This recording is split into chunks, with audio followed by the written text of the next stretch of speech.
The best conversations happen at happy hour. Welcome to Ours. Welcome aboard. This is the PT Pintcast. Here's your host, physical therapist, Jimmy McKay. Look at that voice woman. She's bringing me up. Just getting me excited. Welcome, doing this live via Facebook and YouTube.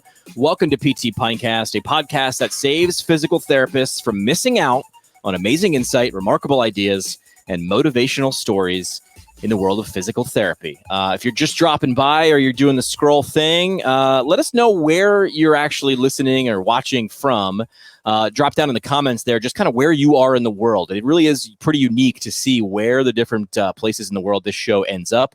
We'd love to see that from you, so drop that down there in the comments. And thank you, as always, for telling a friend and sharing the episodes. That's the only way we really get people to find out about us. So if you find anything valuable about this episode or any of the shows that we do, the only thing we want you to do is just tell a friend. That'd be great for us. So today's episode, while we're going live, is pretty cool. The question that was posed was, why should physical therapists get involved in community-based programs? And it seems like there's a bunch of good reasons for that. So let's bring into the show Andy Seraphin in the program. He's got some expertise on this. Andy, welcome to the show, my man. Jimmy McKay, thank you for having me on the show. Big honor, big fan. And yeah, I'm excited to do this today. Who brought this guy in with a radio voice? You got a set of pipes, my friend. Yeah. I do. Thank you. We do want to make sure that people can figure out where they can follow Andy below. And you're no stranger to a podcast. You've got your own. Make sure you give yourself a pitch so people know what your show is and where they can find it. Yeah, so I co-host a podcast called the Soccer Fitness Experience. It's all things soccer, fitness related, health related. If you guys have a question, just send us in and we'll make sure it gets answered. All right, so let's start with people just getting to know a little bit about you and your backstory, how you came to the show. First of all, congrats on graduating from Duke University's PT program. As we do some of that. I think we have applause there. Like, woo, we can do that. Oh. No small feat, and you passed the NPTE. Yes, sir. That's a bigger one right there. Big one right there. I do want to bring up you not only getting past the NPTE, but doing it, during a global pandemic and doing it with some difficulties. I think we interacted with you with a thread of really you were just kind of sharing your experience of the things that you had to go through just to start the test. I was focused on finishing the test. Starting it wasn't an issue for me, but for you it was some difficulties there. Talk about that for a second. Yeah, so I mean, just from registering and being canceled because of COVID-19 and everything, I think at one point I had 6 to 7 times I attempted to register and showed up to a testing center that wasn't open. And it was a whole mess. It was a whole nightmare. But, I'm so happy that that's in the past, able to take the test and happy I passed and ready to get into this profession. I like that, man. We'll give you one of these as well. Yeah, Little John says we like that. All right. Love Little John. Love it. So congratulations on passing. The question we really posed here to bring you on is, why should the physical therapy community, or why should you as an individual physical therapist support community-based initiatives? So talk about that. Why is that important to you? Yeah, so community for me, it's very special because it's the one thing that can separate what makes a corporate business from almost like a small business. What makes a small business special is it's able to connect with the local community. It's able to be a part of it and really know everybody in it. Now, when it comes to physical therapy in particular, we like to talk a lot about prevention, healthcare prevention, injury prevention. And if you look at the healthcare prevention model, you have tertiary, secondary, primary. We're very active in tertiary, being actually treating injuries and getting people back to where they should be. And secondary a little bit, with movement screens here and there, dropping in and out of the community. But I think where we really need to go next is primary prevention, being PTs, being active in the community with many initiatives that are clearly within our scope and that we should be doing. I like that very much. We like to talk about getting into the community, but I want to be tactical, right? So getting into the community sounds good. I don't think there's anybody, well, not many. There's always going to be some guy who's going to write in the comments like, that's not a good idea. But I think getting into the community is something that the physical therapy profession and individuals should do. But then how do you do that, right? Get into the community. It's this kind of generic thing we throw air quotes around in. You found a way to do that. Tell me and tell the audience about that. What'd you do? Yeah, so I think step one for getting into the community is finding something you're passionate about, right? Because that means you're there, you're willing to do those extra hours on the side to really give it 110%. For me, that thing is soccer and soccer fitness. When I was traveling for clinicals and I ended up in Philadelphia for 12 weeks at Excel Physical Therapy, I reached out to as many academies, as many recreational programs as I could. And one of them that was able to kind of bring me in was an organization called AC Fairhill. I volunteered as their strength and conditioning coach for 12 weeks, and I had a blast doing it. It was something that I loved, and I'd 100% do it again. Hold on, I'm laughing a little bit because while you were doing a 12-week internship, you were like, let me just find something else to do in my spare time. And as anybody who's done a clinical internship and also a PT student, you really don't have any spare time. So you were doing that after hours or weekends and stuff like that? Yeah, so my clinical was set up so I had 2 morning days and 2 afternoon days, 10-hour days. So in the days I had afternoon days, I would go take the subway up to North Philly and volunteer at the soccer club. And it wasn't really that difficult for me to do that because, again, it was something I was passionate about. Yeah, I want to tell people all the time what you just said and reiterate. When the work you're doing, I'm using a lot of air quotes today with you, Andy. I'm not really sure why, but when the work you're doing isn't really work to you, it's the thing that drives you and the thing that you have no problem jumping out of bed in the morning to do. It does get a lot easier because you're looking forward to it. It's I get to, not I have to. That small little change. That's it right there. That's the perfect way to describe it. All right. So working with the soccer club, paint me a picture. How old were the athletes? They were in North Philly. What'd you get to do? How'd you interact? Yeah, so I mean, I shot them a DM on Instagram and they were like, yeah, come by in training. I was like, love it. Whoa, this is great. It's nice and easy. So I go there. It's a whole ton of kids. They were all under the age of 13. So some 12 years old, some as young as 4 years old. Wow. And this club in particular, I think is very special because it's in an area where there isn't much, it's not a very high socioeconomic status area. And there's not much opportunity for children there. And this club takes in kids and at little to no cost to them allows them to play soccer in a safe and fun area. It allows them to go study, a safe place to study. And yeah, it's great to keep the kids involved in the community. And yeah. And you got to kind of insert yourself, and it's always fun, right? When you're in PT school and you have so much stuff in your head. I can't wait to share all this knowledge with people, and you get to do it. Plus, I mean, kids, they're super excited to learn or follow and just be around other people who are motivated to be around them. What did it teach you? You talked a lot a second ago about what the club brought to the kids, but what did it give to you? Yeah, so it really taught me that one, I love the game of soccer because it's easy to say, oh, one day maybe I'll volunteer for a club or a team or things like that. But to actually do it, I think it really taught me that I love this game. And number two, it allowed me to implement all of the skills and knowledge I learned from both being a strength and conditioning coach and a PT student in a applicable way, in doing warm-ups with the kids and doing things like the FIFA 11 Plus, which is talked about in school a lot, implementing so many measures that I wouldn't have a chance to do otherwise. That's great. I bet you it was fun to do. Tough to leave those kids or what? It was, but you know what? I'll be back, and I'm still in touch with the coaches and the club itself. So I'm excited to eventually come back in the future and continue to help out in some way. A lot of lessons there. Number one, we talked a second about and reiterated that passion makes things a lot easier to get to do instead of have to do.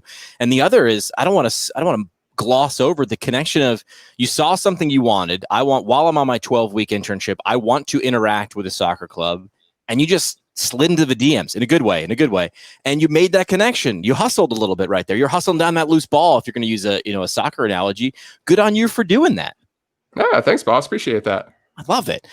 So let's get even more specific. I forgot to tell everybody what I was drinking today. In honor of being nice and warm here in upstate New York, a Leinenkugel Summer Shandy. Some people love it. It is lemonade and beer. Some people actually hate it, but it's one of my favorite beers. So I'm sharing that. I'm sharing this in the koozie. So as we get to really more specific about AC Fairhill, which was the soccer club you talked about, we do want to thank our sponsors from Arias Medical Staffing for helping to support the show. You started a GoFundMe page for the club. You've been hitting it really, really hard on social media for the last few days. If people are watching live or a replay, they can check it out. It's in the comments. I don't expect you to actually type in the this little crazy web address, but you can look below, and that's where you can click. Talk about why. What are you raising funds for? How is this money that people are going to donate to you? And we're already like past $700, and your goal is $1,000. We want to put that out there. What's this money going to help? What's it going to allow them to do?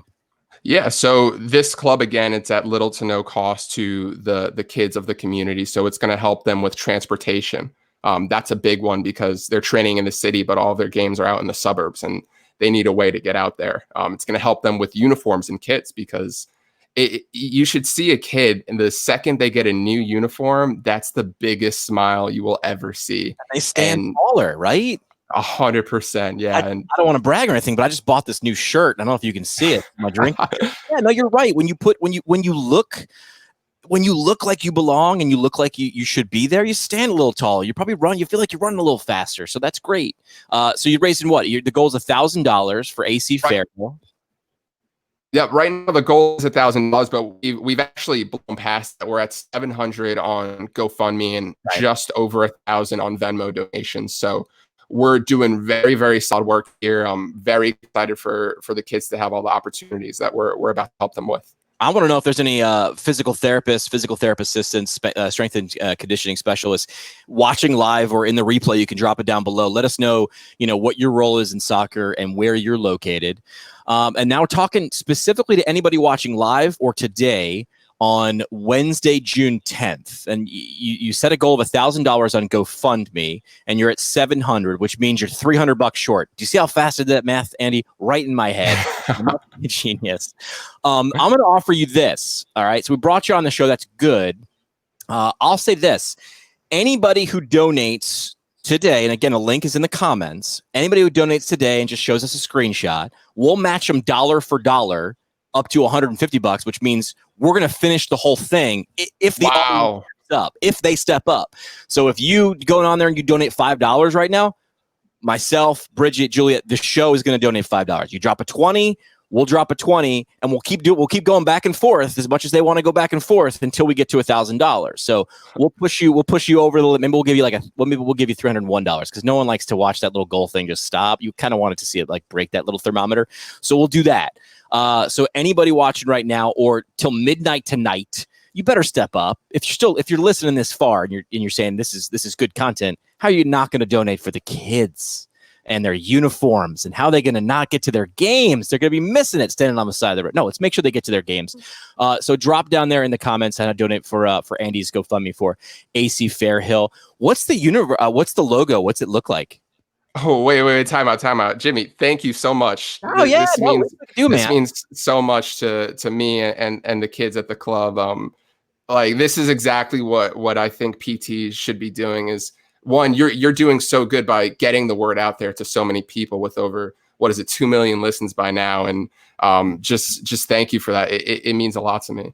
Oh, absolutely. I think what you've done, and again, taking on an extra, thing on top of your clinical internship in Philly with this soccer club, that was pretty big. So we want to make sure that you get some you get some juice out of coming on the show, and we'll take a look. So anybody who donates, make sure to screenshot it, put it in the comments below, whatever. Anything up to 150, we'll put them over the edge. Let's hit your podcast one last time. Why'd you decide? I love this. Why'd you decide to buy a mic, start putting together content, and start talking? With your co-host. Got to make sure you mention him. If you don't mention your co-host gets mad. Why'd you decide to launch a podcast? Kind of right in the middle of being a PT student. Yeah, so me and my co-host Berg, it's funny, we're both Haitian Americans, soccer fans, and we just connected on Facebook, and we decided to go ahead and do this because there's a lot of soccer players out there that don't know much about health, fitness, and the human body. And unfortunately, soccer is a sport where a lot of players get overuse and traumatic injuries, and we decided to go put that podcast out there to teach players and coaches around the world how to best stay fit and as injury-free as possible. I like that. So the audience really is players, coaches, people in the community. There you are again, focusing on the community and what you know and what you can give. Soccer Fitness podcast, iTunes and Spotify as well. Let's see, Andy, are you ready for 3 questions? You ready for that? Ooh, I am. Let's go. Here we go. On the hot seat with 3 questions on the PT Pinecast. 3 questions brought to you by our friends at Arias Medical Staffing. They are leaders in travel physical therapy. And as we know, physical therapists, physical therapist assistants, essential in the healthcare space. And there are some areas of need around the country. So if you're looking to do what you're motivated and excited to do, which is be a great PT or PTA, check out their website and see where you can do it. You get paid. It's a lot like, tell people it's a lot like a clinical internship, except now you're getting a check. So see where in the country they have opportunities. And if you want to go there, if it's a match for you, they'll set you up. So aureusmedical.com. That is aureusmedical.com. First question on 3 questions is always a where question. If you could pick anywhere to go to do a travel assignment as a physical therapist, maybe working specifically with soccer, where would you want to go, Andy? Oh, if I'm going to say specifically for soccer, I'm going to go ahead and go to my country of origin in Haiti and try to work with the Haitian national team down there. That's a big goal and dream of mine. So that's what I love to do for 3 months and hopefully much more than that. I'll tell you this is another plug of another episode, but Justin Dunaway does works with an organization called I can't remember. Haiti. Stand for Haiti, that's what it was. Yep. And that might be an opportunity too to slide in on one of their trips, because I know they're looking for some more volunteers around the calendar. So, all right, Haiti's on Andy's list. Question number 2 is a what question. What's something either you've read, watched, or listened to that really motivated you that you think the audience would gain from? Yeah, so Eric Thomas, aka Eric the hip hop preacher, he has a podcast, and I find it super motivating, super inspiring. And in my last clinical rotations, once a week, I had to drive 2 hours to go to South Jersey to go there. I put that on for 2 hours. By the time I got to clinical, I was juiced up. I was ready to go for the entire week. So shout out to that. I like that. And third question is a who question. Who's someone the audience should know more about? Oh, I'm going to go with one of my mentors, actually, in Nicole Sertica. She's really big into soccer rehab, fitness performance. She's on Instagram at Dr. Nicole PT. Love that. All right, you're off the hot seat. That is 3 questions again from Arias. You're free to do what you want, where you want to do it here in the U.S. So reach out to them, see what they have that it's going to fit you perfectly. aureusmedical.com.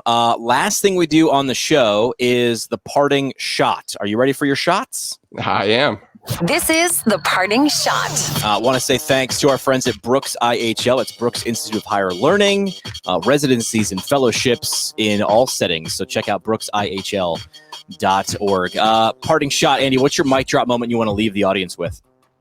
Just whatever you're doing in physical therapy, get involved in the community, find something you're passionate in. And if you're able to do that, you're going to help so many people that you may not even know you're helping by doing things like teaching them the importance of exercise, eating right, staying active, the whole 9 yards. That's what we can do as physical therapists. Yeah, things get a lot easier when the thing that you're doing every single day is less of a job and more of a passion. You can find it if you keep looking. Andy's found it. Good for you finding it kind of right out of the gate out of PT school. We do want to make sure to reiterate, check out those comments below. The soccer club that Andy worked with just north in North Philly, AC Fairhill. We're trying to hit that $1,000 mark on GoFundMe. I don't like when people set those goals and we don't hit them. I hate to see those thermometers not full. So let's make sure we hit that thing at $1,000. Last time we checked, we're $300 short. Anybody who donates till midnight tonight, right? So till the pumpkin, the carriage turns back into the pumpkin at midnight, we're gonna match up to $150. So you donate 5, we'll donate 5. We'll do that all the way until we hit the $1,000 mark. And again, that link to donate and GoFundMe for Andy is in the comments below. Andy, thanks so much for stopping by. We appreciate all that you do. Definitely won't be the last time we have you on the show. And good luck to you, and good luck on the pitch to AC Fairhill. Oh, thank you so much. Is a product of PT Pinecast LLC. It's poured fresh by me,